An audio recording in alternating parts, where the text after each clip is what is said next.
Hello everyone. अगर आप सभी कंफ्यूज हो कि लास्ट के 15 डेज़ में हम अपनी प्रिपरेशन कैसे करें, क्या स्ट्रेटेजी ऐसी अपनाएं कि जिससे हमारा जो केवीएस एनवीएस का जो टायर 2 है उसमें हम सिलेक्शन लेने उसको क्वालिफाई कर पाएँ, वो भी अच्छे मार्क्स के साथ। तो मैंने ये बनाया है अपने लिए स्ट्रेटेजी, तो मैं आपके साथ शेयर कर देती हूँ।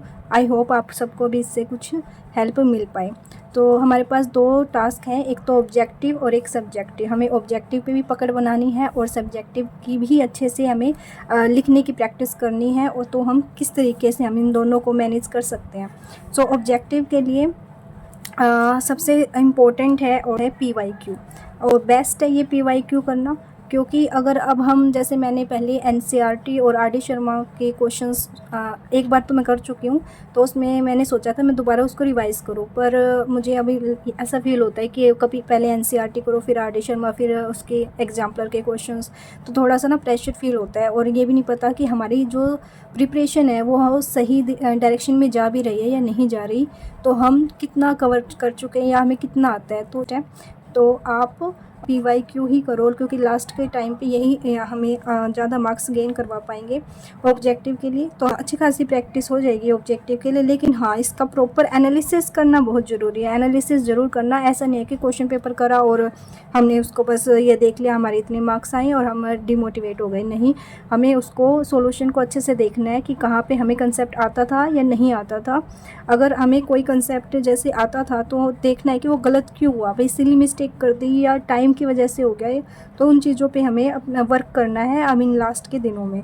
और जो अगर कंसेप्ट ही नहीं आता तो उसको हम यूट्यूब से वन शॉट से जो 9-10 के स्टूडेंट के लिए होता है, तो वहाँ से वन शॉट से हम उसको कंप्लीट कर सकते हैं। सेकंड हमारे पास है सब्जेक्टिव।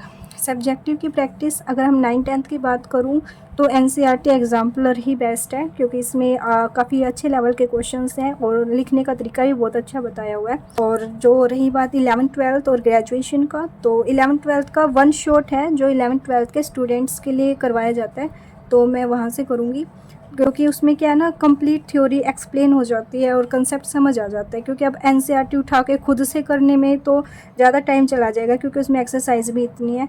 तो मैं वन शॉट ही प्रेफर करूँगी, उसी से रिवीजन करूँगी। और प्रैक्टिस, क्वेश्चन प्रैक्टिस का भी वन शॉट अलग से करवाते हैं सर, तो मैं आगे आपको बताऊँगी मैं किस सर से कर रही हूँ, वो बहुत अच्छा कराते हैं, तो आप वहाँ से भी कर सकते हो। और ग्रेजुएशन के जो टॉपिक्स हैं वो भी मैं यूट्यूब से कंप्लीट करूँगी, और मैंने एक डीएसएसबी का कोर्स लिया हुआ है, तो 1-2 टॉपिक तो मेरे वहाँ से कवर हो जाएंगे, तो मैं आगे आपको शेयर करती हूँ। पीवाईक्यू जो है आप वो और टेक्स्ट बुक से कर सकते हो, एंड या फिर आप यूट्यूब चैनल पे भी सॉल्यूशन करवाया हुआ है, वहाँ से भी कवर अप कर सकते हो इनको। टीचर से करने में ये बेनिफिट है कि थोड़ा कंसेप्ट और अच्छे से समझ आ जाता है कि क्वेश्चन के पीछे क्या कंसेप्ट था, बट वही क्वेश्चन करना हमारे जो गलत है या वीक है वही क्वेश्चन हम उसमें से देखेंगे। बाद एनसीईआरटी एग्जाम्पलर में मैंने 9-10 के ही सिलेबस लिखा है, तो मैं और मैंने जैसे ट्रायंगल 9th है, इसमें क्या है ना, ट्रायंगल मतलब ज्योमेट्री मुझे थोड़ी सी टफ लगती है, इसलिए मैंने इसको 2 दिन दिया है कि मैं 1 डे 9th की ट्रायंगल करूँगी और 10th नेक्स्ट डे मैं ट्रायंगल जो है 10th क्लास का करूँगी। ऐसे सर्कल को डिवाइड किया।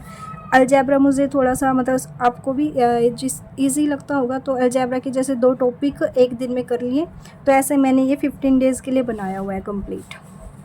उसके बाद है लीनियर अलजेब्रा। लीनियर अलजेब्रा मेरा डीएसएसबी के कोर्स से कंप्लीट हो गया है। अगर आपको करना है, कोर्स नहीं लिया हुआ और अभी तक किया भी नहीं है, तो आप एक सर हैं यूट्यूब पे एसपी मैथ्स नाम से चैनल है, वहाँ से आप कर सकते हो। सर ने ईएमआरएस के लिए करवाया था, जो लास्ट टाइम हुआ था ना एग्ज़ाम, उसके लिए, तो वो बेस्ट है, वहाँ से कर लो। क्वेश्चंस आए थे उनकी क्लास से, मैंने लास्ट टाइम वहीं से किया था। और कैलकुलस के लिए मैं जो 11th-12th के स्टूडेंट्स के लिए जो होते हैं वन शॉट, वो करूँगी। और ये मैं रोहित सोलंकी नाम से हैं सर, तो वो सर बहुत अच्छा कराते हैं, वहाँ से करो। उनकी सीबीएसई क्लास वीडियोज़ नाम से यूट्यूब चैनल है। तो अगर आप कोई भी टॉपिक डालोगे जैसे set relation function by Rohit Solanki sir, तो वो आ जाएगी। तो एक तो उनकी वन शॉट में थ्योरी है, एक वन शॉट में उन्होंने क्वेश्चन प्रैक्टिस करवाए हुए हैं, जिसमें कि पीवाईक्यू है, एग्जाम्पलर है, और एनसीईआरटी के भी जो इंपॉर्टेंट क्वेश्चंस हैं सिर्फ वही उन्होंने प्रैक्टिस करवाई हुई है।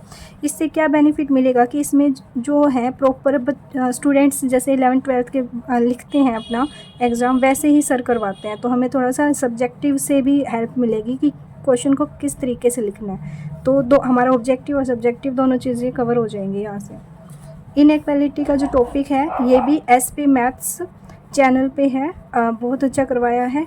इससे बाहर क्वेश्चन मुश्किल ही है जाए तो आप वहाँ से कर सकते हो। नंबर थ्योरी का मुझे अभी थोड़ा सा डाउट है, क्योंकि इसमें जो EMRS का सिलेबस है वो तो सर ने करवाया हुआ है, लेकिन जो KVS का थोड़ा सा मतलब मुझे थोड़ा सा अलग लगा कि उसके जो टॉपिक्स हैं, तो मैं अभी मुझे देखूँगी मैं इसका कि कहाँ से कवर अप करूँ। मैं आपको आगे वीडियोस में बता दूँगी जहाँ से भी मैं इसको देखती हूँ कवर कर सकते हैं।